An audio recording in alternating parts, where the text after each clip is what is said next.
Otep à tous, bienvenue sur la chaîne des panafricanistes par essence, par conviction et par excellence. Celle des citoyens kémites par nécessité et obligation de combat. Nous sommes une chaîne qui n'est guidée que par nos ancêtres et rien que par les ancêtres qui appartiennent à l'égrégore du monde noir. Par conséquent, nous ne croyons en aucun Dieu venu de l'étranger. Toutefois, cette vidéo n'est aucunement destinée à inciter à la haine ou à la violence, car nous menons un combat qui est d'abord et avant tout spirituel, intellectuel et démocratique. Ensuite, il est politique, géopolitique et géostratégique. Contre l'impérialisme, le colonialisme, le néocolonialisme et l'endocolona, qui sont tous qualifiés de crimes contre l'humanité. Nous menons ce combat sur la base du principe fondamental que nous avons hérité de nos ancêtres kémites, qui est celui de la Mahat, c'est-à-dire solidarité, vérité et justice. Vous êtes donc en droit de connaître la vérité et nous avons l'obligation de vous dire la vérité, rien que la vérité, afin que justice soit rendue au continent africain. Et ça, c'est notre modeste contribution dans cette noble lutte en faveur de la souveraineté, la dignité, la solidarité et l'unité africaine. C'est exactement ça que nous appelons le panafricanisme. Bien-aimés frères et sœurs, aujourd'hui nous allons vous parler encore de l'Ukraine. Vous savez que le général, comment on l'appelle, Zelensky, qui est le chef d'état-major général de l'armée ukrainienne, a déclaré que l'Ukraine ne peut pas gagner cette guerre. En fait, pendant 4 mois de contre-offensive, l'Ukraine n'a avancé que de 7 km. 7 km. L'Ukraine a récupéré 7 km. Et la Russie a avancé à Odessa et a pris des villes. A coupé carrément l'Ukraine de la mer Noire.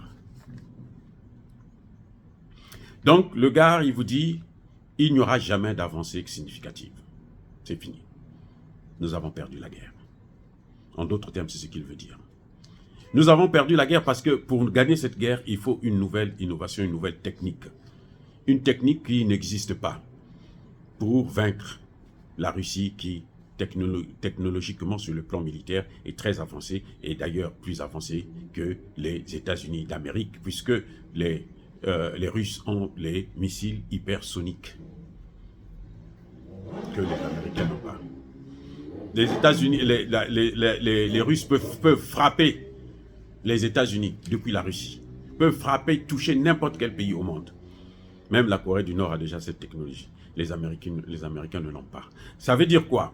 Ça veut dire que le général est en train d'évoquer le fait qu'il a perdu la guerre. Pire, et c'est encore plus grave, c'est que monsieur est candidat à l'élection présidentielle de 2024. Il dit qu'il va se présenter contre son patron, contre son chef. Ça veut dire qu'il estime que le monsieur a mal fait, il a mal géré cette guerre, il aurait pu négocier avec la Russie dès le début pour éviter un bain de sang. La Russie annonce que, en ces derniers 4 mois là seulement, cette période offensive, l'Ukraine a perdu près de 100 000 hommes. Et parmi ces 100 000, il y a beaucoup de mercenaires américains, français, belges et autres. Quelle est la réaction de Zelensky? Il n'est pas content, bien sûr, et il le fait savoir. Comme par hasard, l'assistant du général Zaloujki, ce général, son assistant, un certain, comment on l'appelle, Zenasi Sistiakov, va être assassiné.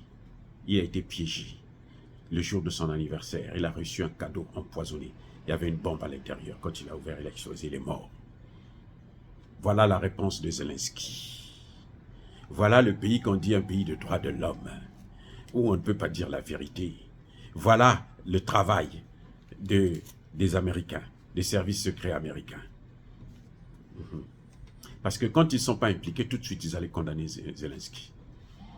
Quand ils sont impliqués, ils ne condamnent pas. Ils regardent, ils se taisent, ou ils accusent quelqu'un d'autre. Voilà ce qu'ils savent faire de mieux. Le sang, toujours le sang. Voilà, bien-aimés frères et sœurs, donc la situation en Ukraine est au point mort. Zelensky veut maintenant être en train de voir comment il faut faire pour reporter les élections. S'inédit.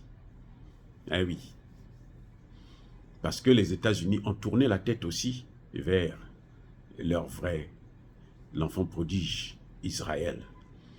Tout le paquet est allé. Israël, en 2 semaines et demie, a déjà lancé plus de 25 000 tonnes de bombes sur Gaza. 25 000 tonnes. 2 fois la bombe atomique.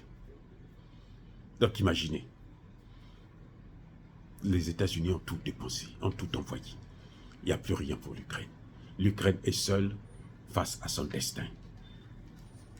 Les pays européens, à commencer par la Tchécoslovaquie et la Pologne, ils disent qu'ils en ont marre. Ils ne veulent plus s'engager parce que cette guerre est en train de pénaliser leurs propres économies. L'Ukraine a perdu. Il est temps maintenant d'engager sérieusement les négociations.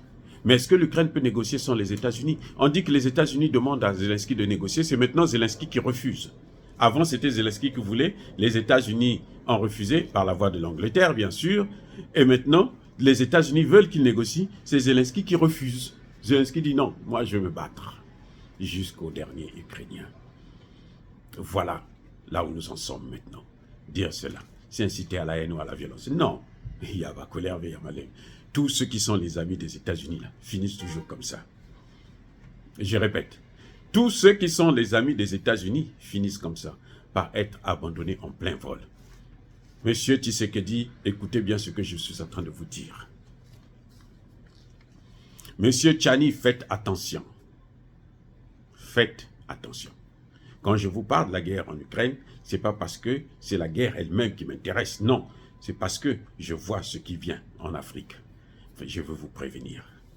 Monsieur Tchani, vous qui avez décidé de cautionner le départ des Français par les Américains, alors que la France, c'est l'Amérique, eh bien, faites attention. C'est mon seul conseil. Faites attention. Monsieur Tshisekedi, tirez les leçons. Parce que vous avez déjà la tête et les mains à l'intérieur. Tirez la leçon. Il est temps que vous puissiez retrouver la raison.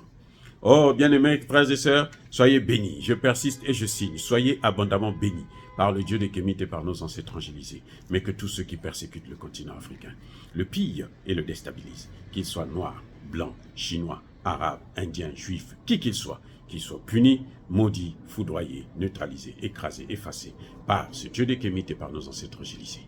Vive l'Afrique éternelle. J'ai dit et j'assume.